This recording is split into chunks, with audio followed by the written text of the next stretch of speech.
Tolé autopesi binombo te esengozali ya kokuta na mokolo malelo nenge tolobaka toujours que na Léonjolo sur la réalité donc ba image moko ezaka réel, on n'invente rien, on triche rien, donc on montre biso ça montage c'est vraiment la réalité. Nenge tolo continue toujours na découverte na biso le par quartier commune ya Kinshasa pardon toza commune ya quartier Mbuku donc bisika tokuta kina nukuna na bureau ya quartier boyoka kibino mo neni conflit ezali koleka vraiment entre chef coutumier d'aller côté cimetière et puis population donc ça peut être un regret et bon aussi na kati ya quartier bazali vraiment na ba difficulté makasi donc érosion suite ya côté comme ya cimetière wana donc ezali ko ça que non canalisation ya mai et ils arrivent vraiment boucher donc TKP canalisation mai wana yango ne essaye que ba dégâts et quoi la siko yo ba habitants siko ya quartier Mbuku donc to sommes des libres à côté na biso to ko za papa maman ko expliquer biso le lenge ni ba vivre côté le lenge ni ba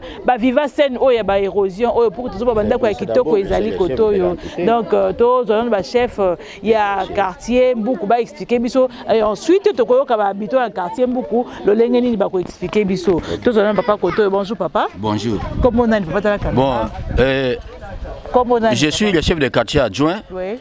De quartier Mbuku, je m'appelle au nom de Mbala Moussaba Onésime. Voilà papa. Nous sommes descendus ici pourquoi? C'est parce que soi-disant chef coutumier qui a vendu l'espace des cimetières. Voilà.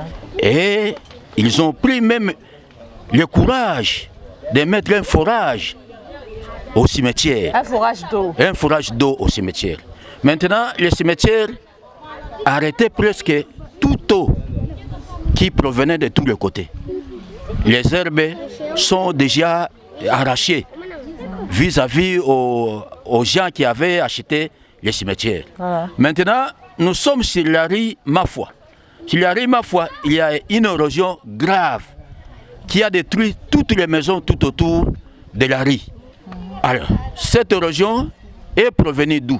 L'érosion est provenue du quartier des cimetières, parce que le cimetière est déjà vendu. Le cimetière est resté comme un terrain de football. On a mis même les hangars. Au moment où nous, au quartier, on ne sait rien, les bourgmestres ne connaissent rien. Et c'est pour cela, le lundi, nous étions avec le ministre de décentralisation de l'Intérieur qui était venu nous voir. S'il vous plaît, ce cimetière-là, on continue toujours à enterrer les personnes ou on n'enterre plus? Non, on n'enterre plus. Le cimetière a été fermé en 1998, sous le règne des défunts Nzenga Moyindama. C'est qui Nzenga Moyindama? Nzenga Moyindama, fille le bourgmestre. Après. Le bourgmestre de la commune de Kinshasa. Ok.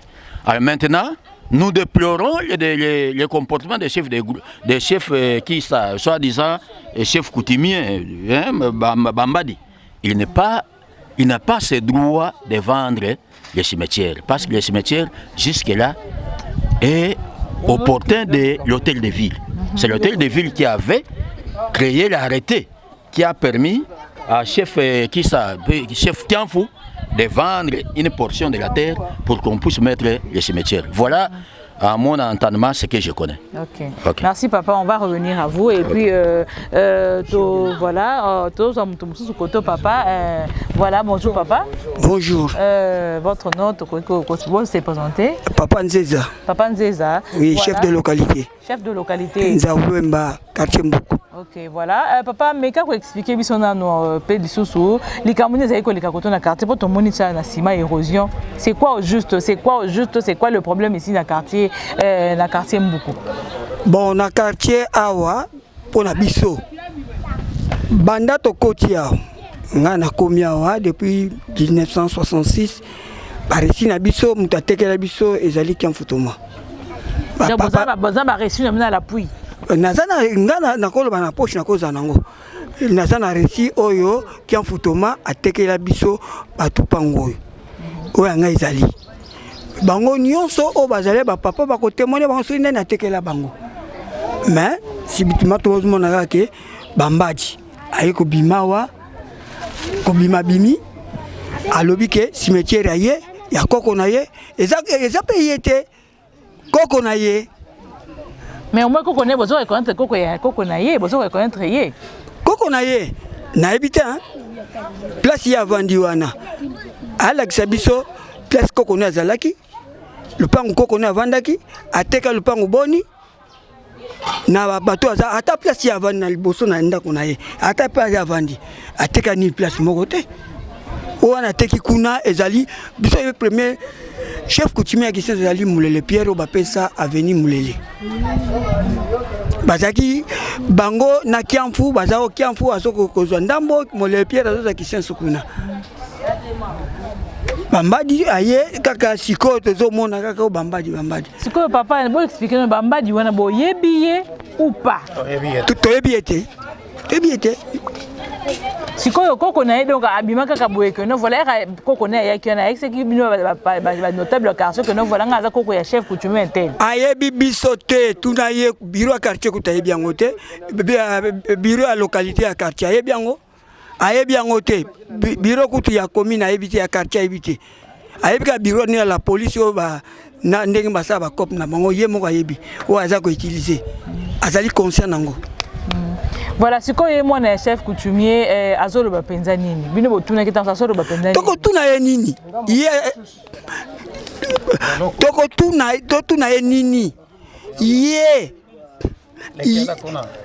ye aza koko ya chef coutumier aza ko reconnaître biso te burugumestre kuta yebi ete aza mopepe pa na ye aza ba bongo oui aza ko tamola na population ezali tango ko matoroka aza tamola na moto mi pepe ministre de l'intérieur yao alobi na ye a interdire ye ke ko tial susu makolo na sitote na butu nango abandi ko ganga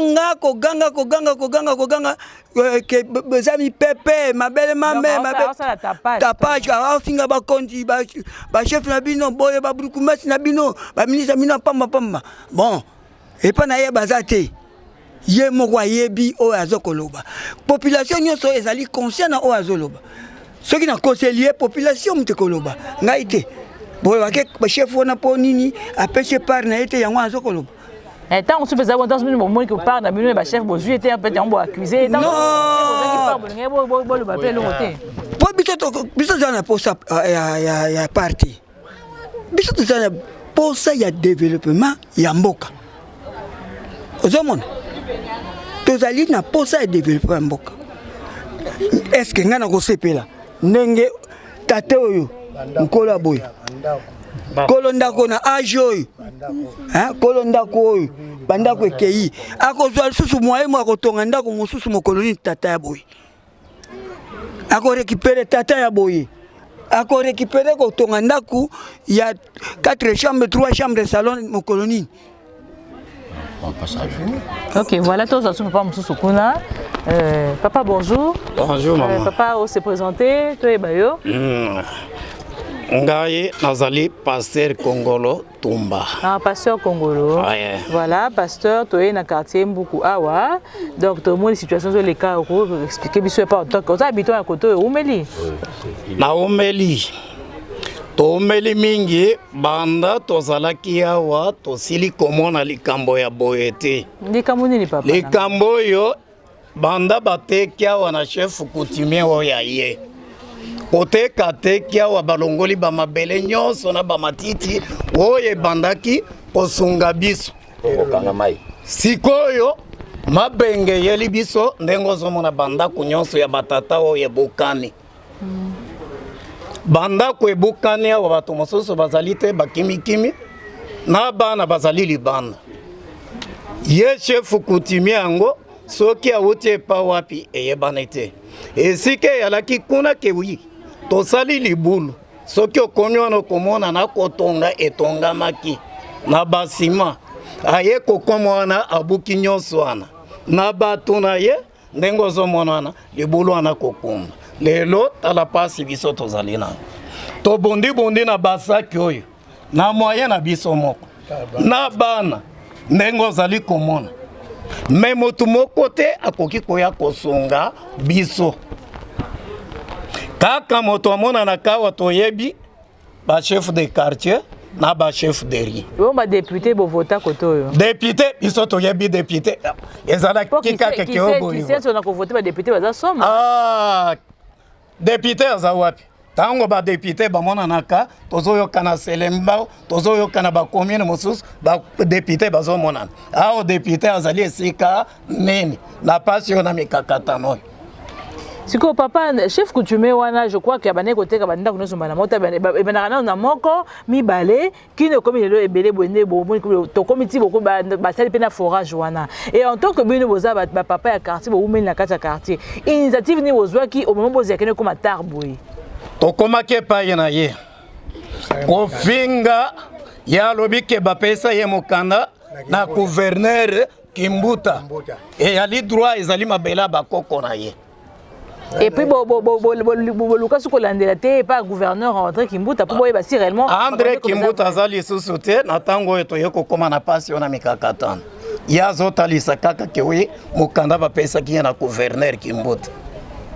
C'est comme Mukanda, mon qui yango soto aneko la semaine kana mosi. Biso to moni angote. Okomona kaka soki okomi azali kolakisa na musika. Ndengo zali komona soki bosali boye mbala moko akimi akeko za ba policier ba ekokanga bien da ba policier bazu bakangi bino ba chemino na ba prison kotia kuna tango ba kovanda ti alors oyeko yoka bien que te bazana raison lokula banda kona bangweke tala pasio tozali nango nde yango na tozoluka bien que oui gouvernement même gouverneur oya tekela ki ya pesi mikanda ndingisa nyonso wana ya kotala pasi biso tozali nango banda kwekei bato tozali libanda tokosuka esika nini tala nano moyen tozali nango basaki okobunda na bana mikakatano tozali nango yango lelo tozali koya kotala ke wi azali koya kochele biso maye sekwana maye nini ba serke yezo bimana miko ya bato ezali kobomo bien ezali pote tozala na bomoy puisque toyebi na makambo ya mabele soki cimetière seko kisi siècle mobim nde sikwana bakoki koteka mais oyo ata 50 nano ekokite nde tozali koloba bien bino pe bapanzisango bolobela biso makambo nyonso. Merci beaucoup, papa. Dès que ça me papa, ok. Merci, maman. Ok. Merci pour la parole. Bref, hein. Bonjour, papa. Bonjour, maman. Comment on a papa Nangaï? Comment Nangaï, Nzazi Kazola. Papa Nzazi, aux anciens quartiers, les Cambodgiens, les Kelabino, le quartier Mboukou, ils ont les Camerounais, les Pétamboui. En tant que Bino, anciens, papa, Penda, Temingui, Bazali, on a même à Cameroun, les Camerounais, le quartier, au Kolobanini. Merci, Mingi, pour la parole. Alwibo. Ngai nazali chef ya barabara. Vous allez chef ya barabara. Oui. Tango Mobutu nazali chef ya barabara oyo. Alors bato tozali na engagement na banyoka na basindika na bamarcha na kutambusa mboka oyo. Mais mabengi ezalaki na biso te. Libengi tozalaki nango libengi oyo ya munene oyo kita boka te pas sindika kuna oya munene ava oyo kana kuyamba kuna EP5 tozali na mabengi te libengi oyo efungwami na biso mpona ndenge basali vente na bango awa biso banda Mobutu biso batosalaki puis perdu oyo yawe mpona mai mpo tosalaki mai ekita te quand même micro quand même sortir oyo ya biso awa tosalaki mpo tokokende te tokende kota kisensi kuna te kuna ezali moamba biso toza na mbuku ti tosali no ifo tobimaka mais kontinuaki nango ezali te kuna alo ntango mbi toza kosala barage wana bamatiti wana ezalaki kolona donc bino bosala botimola bosala yango bongo ni akosala bongo mai eza kokita te po bango ntango basalisali batekiteki babisika wana nyonso ale babalabala nyonso efungwami ale mai ezokokwela na biso awa na terrain ezoya mbala moko epa na biso ntango ezoya awa omoni ke balabala mosusu ezali te mai koto efo eza kotelama ezoya kokwela na balabala na biso ntango eza kotelama ekomini kuna trace oye kolingwa kuna nyonso awa welinga na puis perdu ntango bango bafunguli kuna basali babalabala minene ale epasuki ale nyonso eza kokwela bandako na biso eza kokwela yango moko tala ngai oyo premier nga deuxième. Donc ndako oyo Ndako ya ndio za mama titi wana. na wana So bimi omoni nga bimiri. bandako nyonso Bandako nyonso la kusite ndenge ntango mai ya mbula okita. Tango okita mabele okende. Alors bandako okuya mabele tango ekiti ndako ekiti fondation. Fondation ekatani. Fondation ekebela ndako yango ekite na ndiko. Bandako tika me fondation ekei ba chambre ekei ba salon ekei bandako nyonso bebi zakia. papa siko na mito ndo perdre ndako boye oza wapi nazali kaka naza kolala na batangaro omoni ngaro na beto wana titolo donc longo na ndako ya matériaux durables okoye na ndako wana possibilité ezali te mosala ezali te mosala ezali te pasi alors ntango tosali misala wana mai eza kokende mingimingi kote ya munganga moto azali kote ya se kuna mai eza kokende te ekei na kote ya loba na micro na kote ya chipepeli kuna ebumi bandako wana ezalaki wana ebumi bandako wana kuna nyonso esili alors bato mpe bazangaki sikoyo nouveau oyo batungi lisusu basalisali bapango wana kuna na lemba kuna. Merci beaucoup papa. Merci. Papa, merci beaucoup. Bonjour papa Nangai. Bonjour. Le pango de thé toza eza na reçu le pango na yo. Oui, le pango nyonso ngai. Bandaki qui a plus de 5 maisons qui nali benge oyo. Ezaki ya mbula mai ya mbula qui fait mai na terrain le ben mo terrain. Terrain yo ezaki cimetière. Tanga ba mama ba yeba longolo matiti nyonso to ba konsi bilanga. Mwana oyo sonkumu sonana ekoteka bango ba parcelle oyo. Siko mwana na nkumu na zo ebate papa bino bana boza bandaka mwana na boyebiye to boyebiye. Ngai mokolo mususu na ke esale mawa na ye to yebiye te so awudi wa. Na quartier mutu moko yebiye azate. Ngai esanga pa zoko lele ngamen ba tungu bandako oyo bazoteka ba pango oyo. Bisukuna libenga ngone zoko ya passe.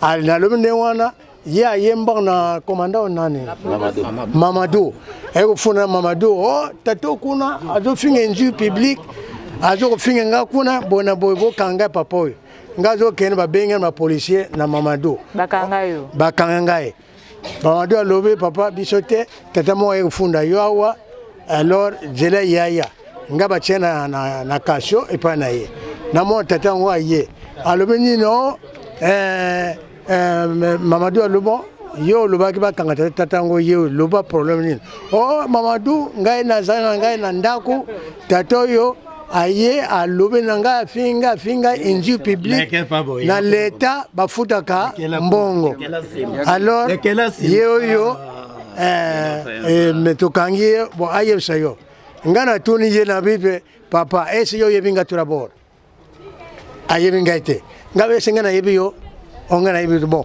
tino yo lubenga yo kufuna ngati ngana fingi yo muntu yebete ngana na ndamu ta leta na ko finga yo lekawa ngana ibi yo te yo ibingate ngaso na zelo komanda so na zoko lela yo mo yebe kena ko tala ko ni pala ngai bandako ke bona zoko lela le pango se kena libenge odo base libengoni ma yo witaka tere lo bemonyo soto e ko boko biso bandako kuna bon ngazo lela bon ya lobo na eko finga esengela yebiye ngana yebiye te ya yebinga chef coutumier azo tourmenter bino azape ndito mona ba chef coutumier kala mikolo pena oto a chef coutumier aza ba jeune peto yebiye te mama azape papa te jeune ayene mekana wana na mukila mfengine wana azanga wana mukila nini mukila yani ngana yeko mukila nyama azanga gawa aye ko lobo komanda ngai na teki place oyo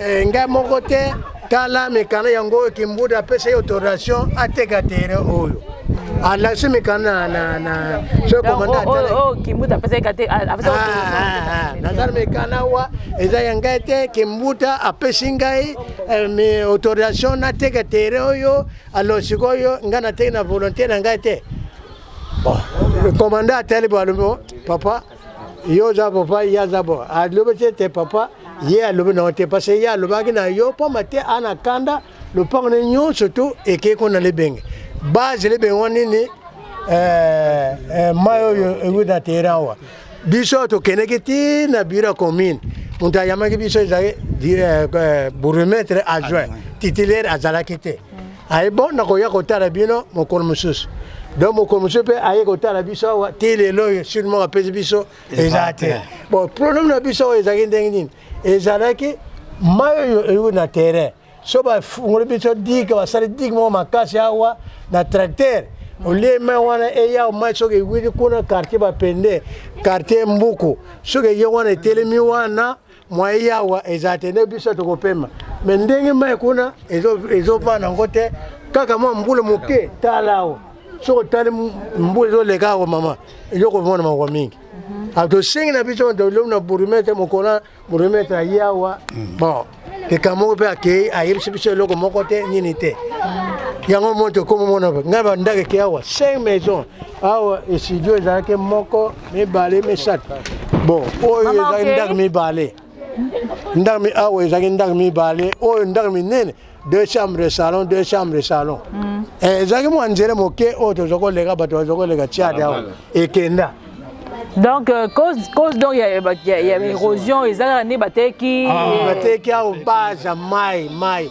So mai zako yate les bengoyo ekokufa. Tango mai wana ezo tel matin zako yawa donc bisa o déjà mal vie donc dans ce banda côté. Kaka na terre oyo. Terre lobembo wa. Terre lobembo. OK. Bourgmestre de salemi kana to komi to tinba copie to ketina gouverneur ya ville. To tinele ba copie. To je biso nyo to sasa mukana to komi comme to tindele ti le leta sur moko exact. OK, merci beaucoup papa. Je crois que biso meji pona le bango batare fa basala le bengo ba tunga ko tunga leta pour de façon mai wana elega nango malembe olie et déranger biso ta permettre. Voilà, merci papa. Yo pe dilobana yo par rapport à ce que merci maman nazo senga vraiment boye de biso. Leta ya ko aider biso.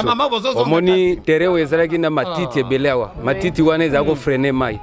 Viki bayaga na tracteur ba razaka ba matiti wana nyozo to ezalaka wana mai koma ko ekunda na kamwa libulu ezalaki awo tala libengi eza ya kosekana titi kuna na seba ndako ekendaki bele. Mais ba kufa kite na ndenge ba libengi ba ndako ezinda te bato bakofa kite na moi même ko buka na boye ezalaka kaka na moi bo vandi kaka bo bum bum bum ye ko donc kaka na moi yango mo dans le pamba kaka eza même kamwa mbule moko muke donc il faut basala nani bassin moko place wana mais tozo regretter tozo ko ke bateki place wana vraiment eza mawatu soko telemia wa mayo yaka ya kosekana te tala ndenge zo buka libulu wana déjà muto moni ekomi na likolo wana donc ndenge ndenge wana yo yebi déjà donc ko kenenyo to yanga wana tala banda ko boni ko kende awo ezalaki na banda ko moko ba bâtiment ezalaki ya kosekana te tala na sekuna ndenge komi tozo senga l'état vraiment ya kotela biso tala sawa ou soit à sala bassin place wana.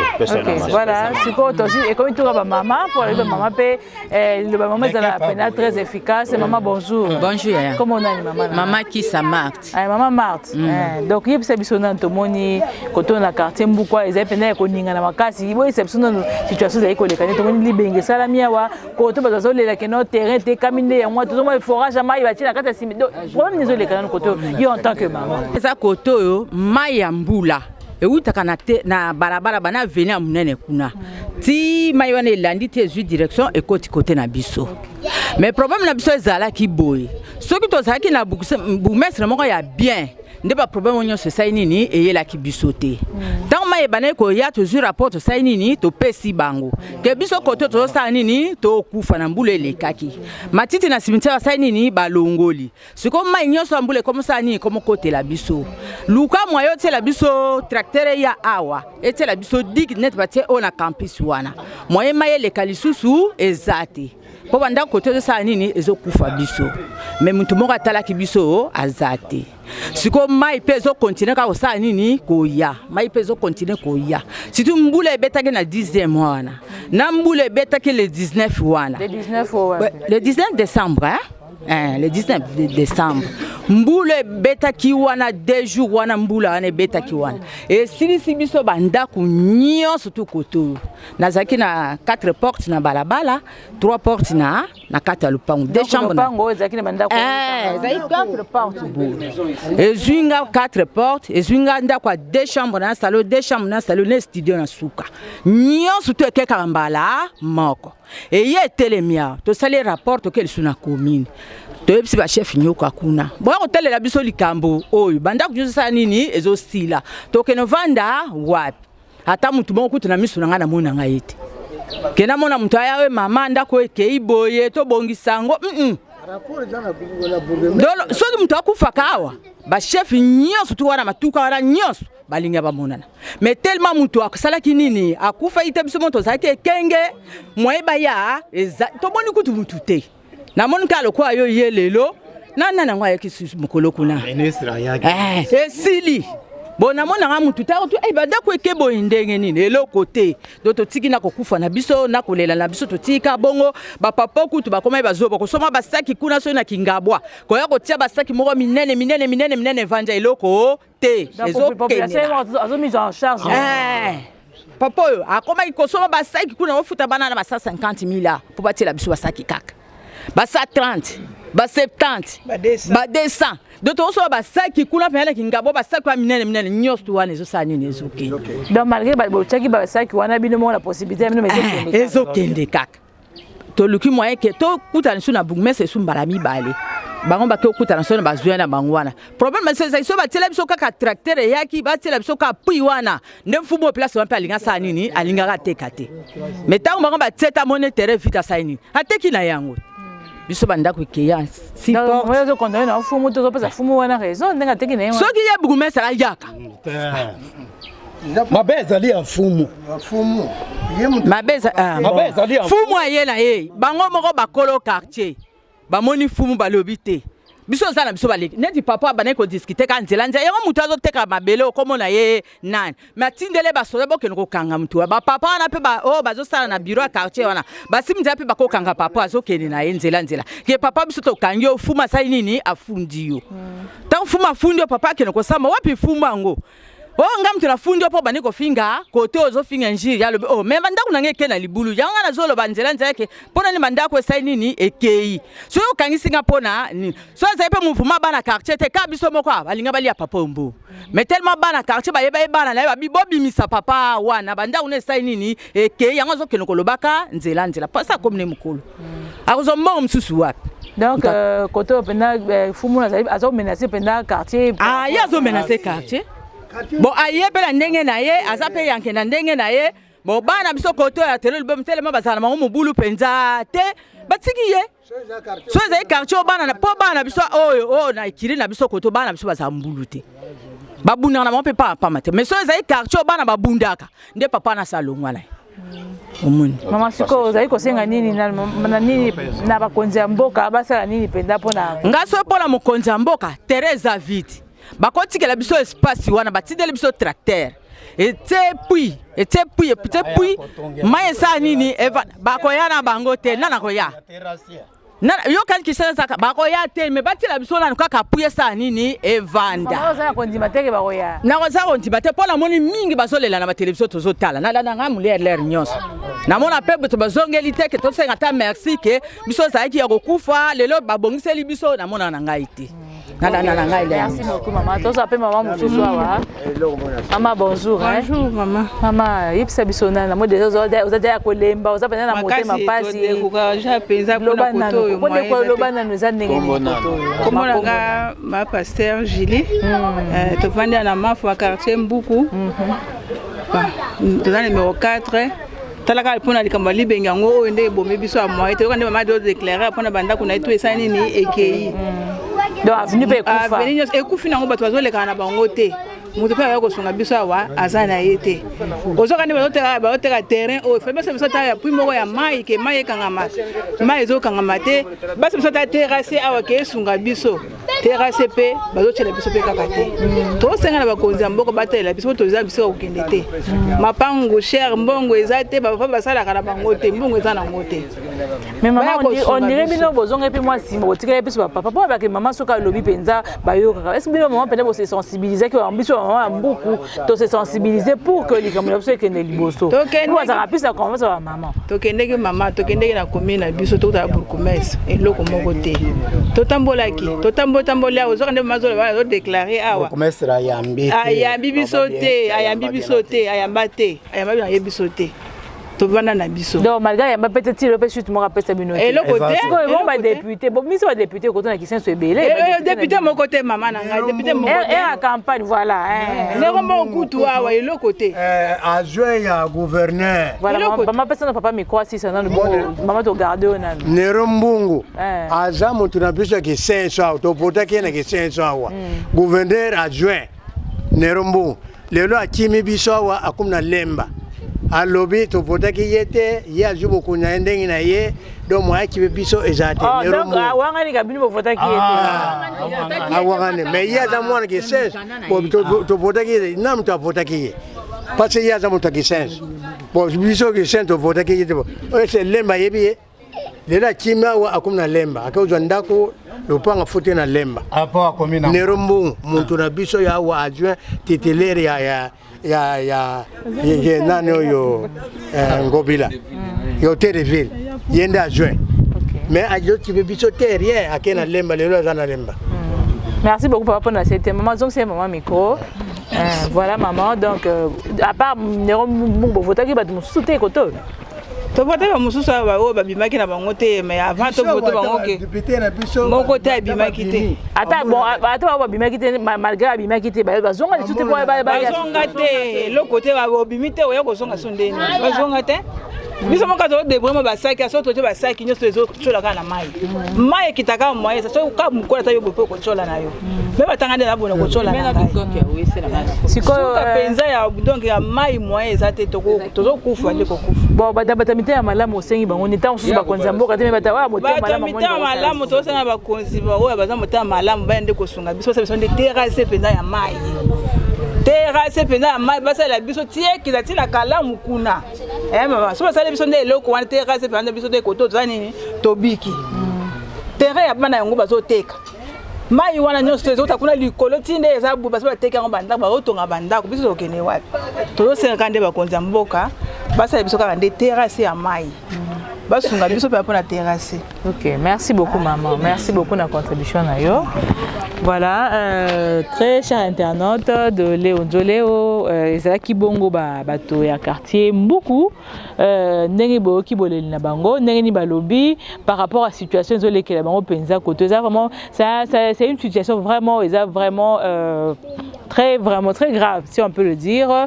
Donc de l'autre part terrain à côté comme d'autre part ndako na bango ezako buka na ma ezako ko endommager bango c'était par rapport il y a puis basala ki wana ezako voilà eza bloqué moyen bango siko bazala malamu côté c'est moni que non voilà bandako na bango côté et bouger bon moni ndenge bandako eza minene côté de belles maisons mais par rapport il y a mbula et siliko kene bango donc baza vraiment libana bon moni que papa a pas de coup ndako avec des matériaux durables mais comme ndako il y a tol voilà donc la situation de kele bango et puis situation aux est plus grave que voilà terrain était kami maï je ne sais pas maï forage bazo sala bande balinga ba ko melango to ba ngulu ne balinga ba melango to ba ne balinga ba melango là on ne sait pas vraiment to zonga susu kuna terrain to yeba.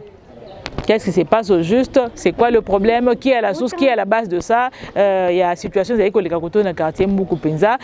Bido ba konziamo kaboyo ki kolela ba papa, kolela ba maman surtout. Nengeni baleli na micro ya Léon Joleo par rapport il y a situation avec les bango koto yo vraiment biso ba konzi to ça na bisika to zali wana eza parce que c'est la population des votaki au peuple des votaki yo comme toujours dit le président le peuple d'abord. D'abord c'est les peuples. Alors le peuple yango ezali toujours dans kolela. Alors maintenant bah vous allez conseiller la première banane parce que si vous avez bon le ministre vous allez le député et ça parce que le peuple a attaqué bisika na pour olobele lelo ou lobby donc petit peuple vous allez ko souffrir vous allez ko la tango nyonso boka ko la paix à petit peuple ko sala malamu ma kamuto la kisaka zakate pour na scénario ça tout théâtre non c'est juste de réalité au que non peuple ezali kokutana ba situation peuple ezali kokutana na yango ba souci ya bango nde ezabino ne bakonzi ya mboka nde bokoki kosalisa bango kosunga bango. En tout cas ezalaki vraiment sengo mingi kokutana ba habitants ya quartier Mbuku on a commune ya Kinseso.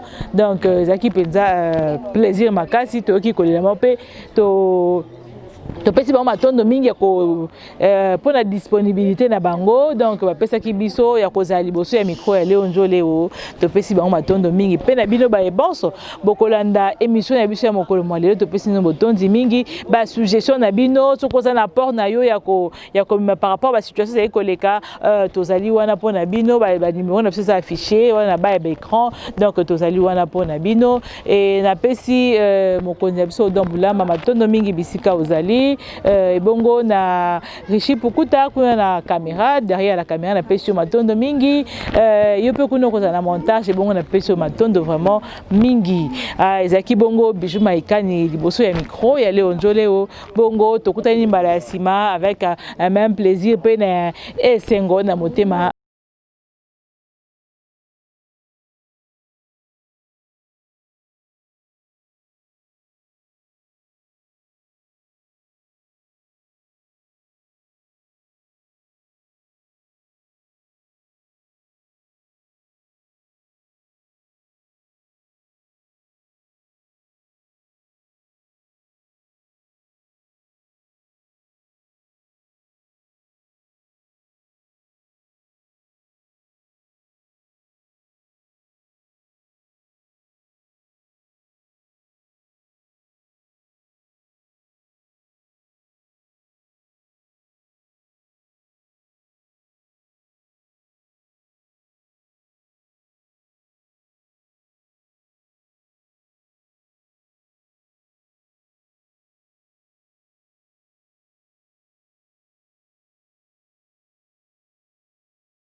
kuna suso mwa makolo iboso action pesela yango na bazo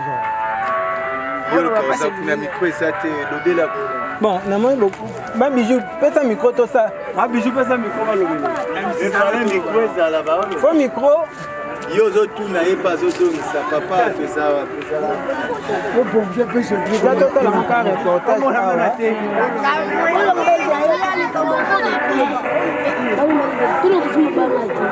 Ndaku yeni ya trepeza za kata saki Lola papa kala on place wana ozo kende ba chez nous ba nini donc ça o mona la te ya question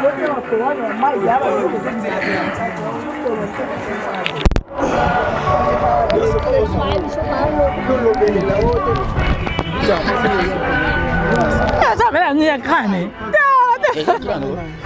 Simba wana. Tamini, zamini. Ozali nyoso maka. Eza nkele boti kana. Temeza image kwa kasi yango emona nete.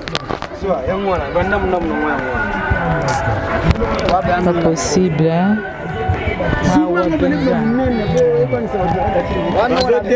action pesela yango na bazo kuna micro esate lobela bon na moi ba bijou pesa micro to ça ba bijou pesa micro ba lobela ezala micro ezala ba fo micro yozo tuna epa zozongisa papa pesa wa pesa o bon je peux se dire là to la maka reportage na te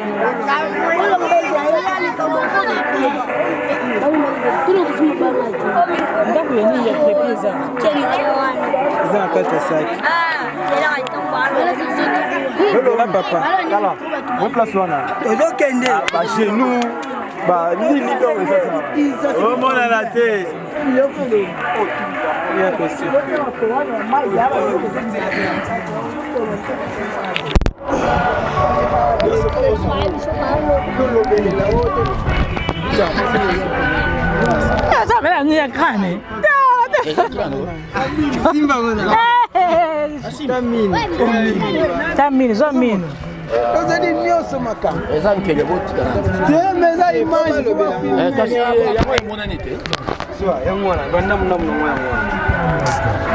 Pas possible, hein?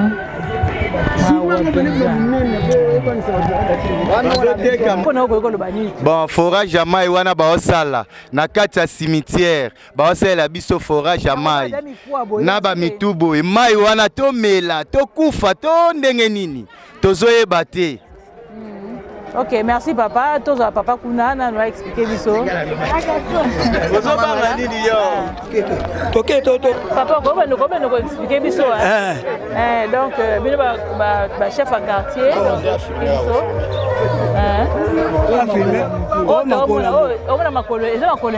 Makolo ya mutu oyo bibembe nyonso wana ba couverture ya mutu ba makolo ba nyonso nyonso zo mona toza na kati awa mosusu yango wana filma na ntingi ezali wana bango wana bato wana bakela mosusu bato wana bango wana to filma na ntingi ya filma yango wana nyonso ndenge toza koleka talo oyo pe mutu toleka mutu mobimbo azali awa ndenge balingela mikuwa eza na kati awa eza mikuwa na mutu mobimba lokola vandi eza awa na kati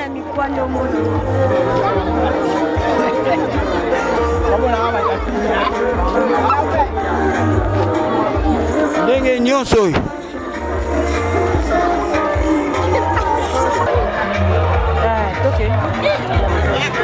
wana nyonso tozomona oyo nyonso eza na kati ya cimetière ne tozali eza bamikuwa babiloko nyonso tozomona oyo nyonso tozomona toza na kati ya nzela oyo ndenge epanzani oyo babandonaki bakonzi babandone nzela oyo nyonso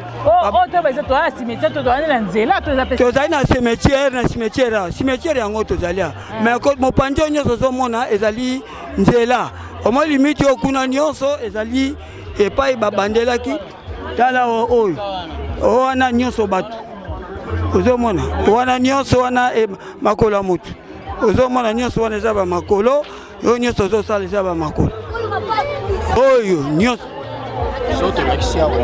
tobati boye biso matela boye te mama so bato bazo donc der bato ni bamoni bilamo sa bato siko bato bazotekaka likolo ya bato wana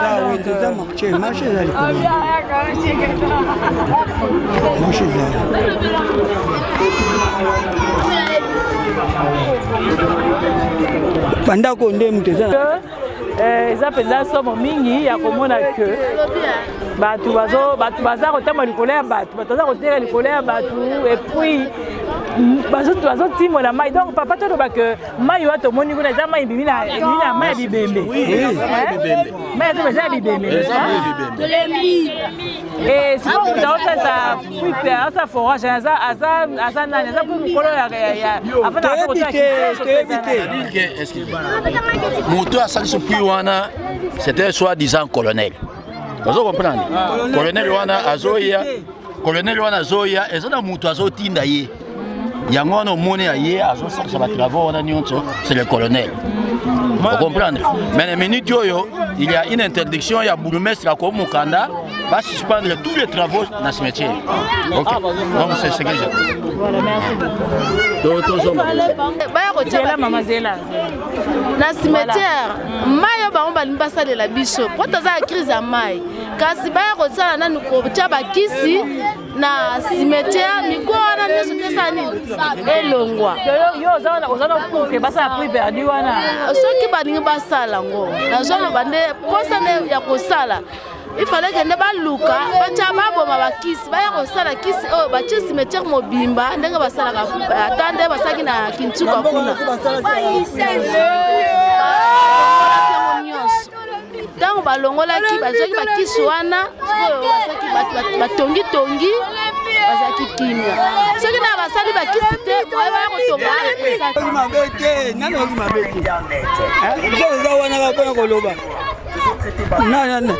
omoni ke eza moye te nyonso ezomona tala nzela bato bakovivre to nzela bato bakotambola boye eza normal te boye po bato bana kovivre boye boye eza normal te bato kovivre boye te na capitale ata na intérieur eza boye te. Est-ce que vous pouvez peut-être non côté bozana bana mikie koto est-ce que vous pouvez conseiller non te ko désinfecter na nous koto parce que ba ba kufa uta kala la maladie ndenge na ndenge vous pouvez conseiller te que ba ko désinfecter avant que solution et mécanique ko zo peu koto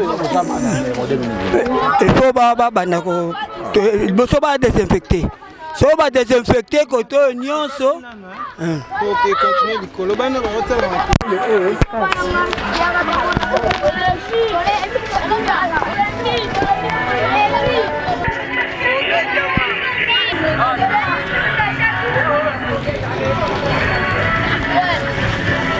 yango na moni ke oyo nyonso eza batombo tozala kata cimetière awa oyo eza terrain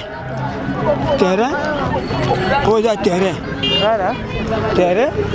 tala baréalité ndenge ezali bapekisi papa docteur baterrain opeza na kata cimetière eza cimetière nde tovanda nyonso eza cimetière ozomona nyonso eza cimetière donc oh mutu soki abika ye oluka ndeko na ye akunda kota komona na ye te toloba omoni le wapi babuka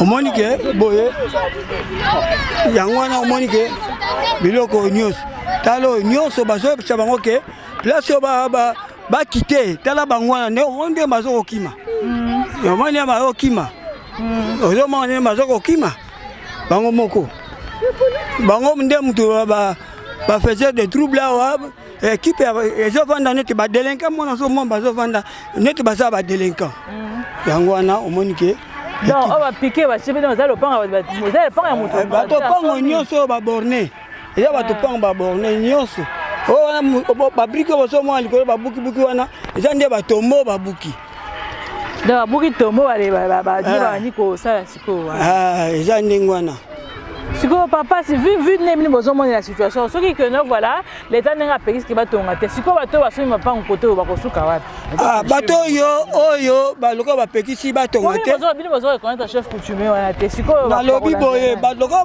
bapekisi mutu na mutu ayebi mpe apeselaki mbongo na ye soki ayebi apesaki mbongo na quartier ye na quartier soki alandi mutu oyo apesaki mbongo papa, est-ce que vous êtes sûr que vous êtes chef de quartier? Est-ce que non, est-ce que vous avez dénoncé les camots pendant des dénoncer maman, ça dit que place Bisso en tant que chef de quartier, mon titulaire et moi-même l'adjoint. Si par exemple, Moutaya quand même par canal Nabiso que non, naïe, na sombre le pango, na cimetière, salanga document, on ne pouvait pas le faire. Non et non. Pourquoi? Parce que cimetière est désinfecté après au moins 40 ans. Mais cimetière est désinfecté. Ok. Mais cimetière, ça à peu près quelque chose il y a 19 ans. Pas même 20 ans, pas même 25 ans. Aussi, Bisso, tokozwa audace ndenge nini ya kosalela moto document aya kotonga na kati ya cimetière. Donc on ne pouvait pas le faire même si moto wana alingaki par bureau à quartier et pas na biso pas chef de quartier tiniel na ngai en tant que chef de quartier adjoint moto wana en tout cas toko kosalela documenté. Sikoyo bino pele bozo boya ngo que non voilà ata mutu monta yebi compétence mutu ayebi ne dans na quartier boyebi pembo ça fait semblant eza bongo te. Eza bongo te parce que biso nous étions les premiers à dénoncer. Biso to komelaki bourgmestre. To komeli bourgmestre d'ailleurs le lundi tant ozaki na ministre ministre atunaki chef de quartier yo makambo tango ezoleka boy. Est-ce qu'on informe ka ba konji na yo? Titulaire nanga a confirmé oui. J'ai des copies avec moi. Na komela bango. Bango pe ba yebi. Alors, suite à cela, bourgmestre adjoint atunaki mfumu yo yebinga. Oh, nga na yebi yote. Bo yo yebinga te. Mabe suite à cela, ministre abengana ki alobi d'ailleurs longwa kimambango kende côté de maswa wate. Donc ba bengana ki ko bengana. Ah bengana mfumu wa. Na ba bengana ki mfumu. Et puis tango ministre akei ezaki lendi.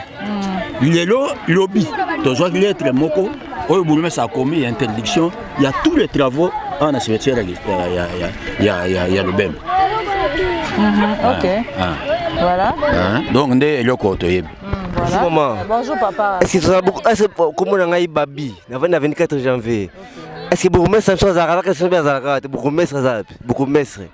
Je te retourne à bino ko babika ko. Mais biso bourgmestre azalaka tela mabeli, tela mabengia wa.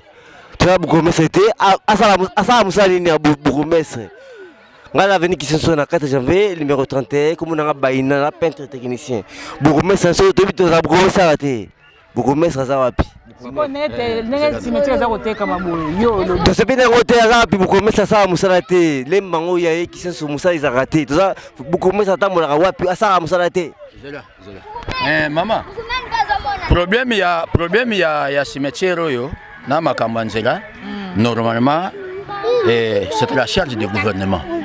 Parce que le bourgmestre lui-même a conquis la possibilité de tonga nzela te. Vous comprenez? Bourgmestre a la possibilité de tonga nzela te. Et ça le gouvernement. Nous les chefs de quartier, to pesa rapport de pas bourgmestre. Bourgmestre peut appeler ce rapport à qui des droits. Na mo continuer ou à ça gouverneur. Maintenant gouverneur na tour na yenda ko pesa rapport na gouvernement de façon que bazwa tâche nzelo. Nzelo yo bourgmestre apesa ba rapport tango mati bayaki ko planir yango babongisaki yango maintenant pour ba finaliser banda ba travaux donc comment que moi mon bourgmestre sinon c'est ça la compétence à bourgmestre. Maman to moni maman ko tona sima. Maman bonjour hein. Bonjour pa maman na ngai.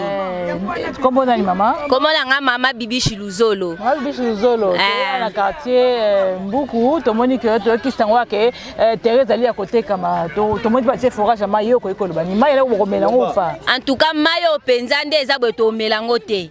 To melango te parce que ndenge za awa nini malade eza na kati awa mikuwa batuna no silité to comprendre te fumu soin disant fumu bambadi moko boya yeli biso na kati kisenso awa aya koteka biso kise aya koteka biso cimetière en tout cas na wana pe tozo sepela nango te gouvernement ta ela biso likambo yo po ndenge eza bo so to batu batie mai ba mela mai o to ko kufebele corona o to yo kana sango e ko memela biso maladi mai o e ko memela biso pasi alors gouvernement sunga biso pona makambu oyo bambadi asali awa teki mapangu na cimetière biso moye to vanda kimia ezate to komi kaka na kaka to vanda bwe koto mabengi tozaka na katikati alors ndenge eza boye gouvernement aya kosilisila biso problème oyo en plus bourgmestre ayaki awa lundi bourgmestre aya bengani batu bazoyoka te bourgmestre ayaki abengani batu bazoyoka te bazaka toujours ya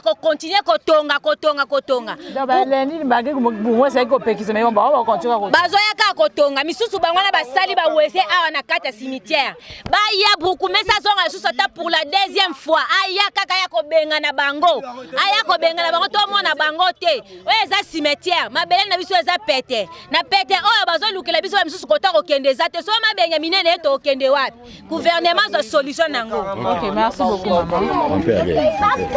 OK, voilà.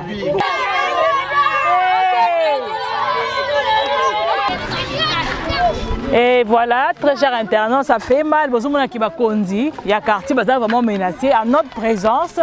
Tous les chefs à quartier va vraiment menacé par rapport il y a Mabele Oyo, par rapport il y a cimetière Oyo. Donc ils ont une situation très déplorable côté de quartier beaucoup de cimetière, il y a Kala, il y a Kisenso. Donc il faut que la situation à côté est vraiment résolue le plus vite que possible. Sinon donc il y a des gens ils ont danger, ils menacés, donc ils ont pas mingi, ils ont accompagné il quartier, chef à localité, et nous voyons comment est-ce qu'ils sont menacés dans la parole, donc ils ont accusé que nous voilà, pour que cimetière. Donc ça fait vraiment très mal, il y a comment vraiment minimum que moni ba charte internet aller onjoleo bomo indengeni na kati ya cimetière ba tondengeni ni bazali nanu bomoni crâne minu et puis bilamba izanu donc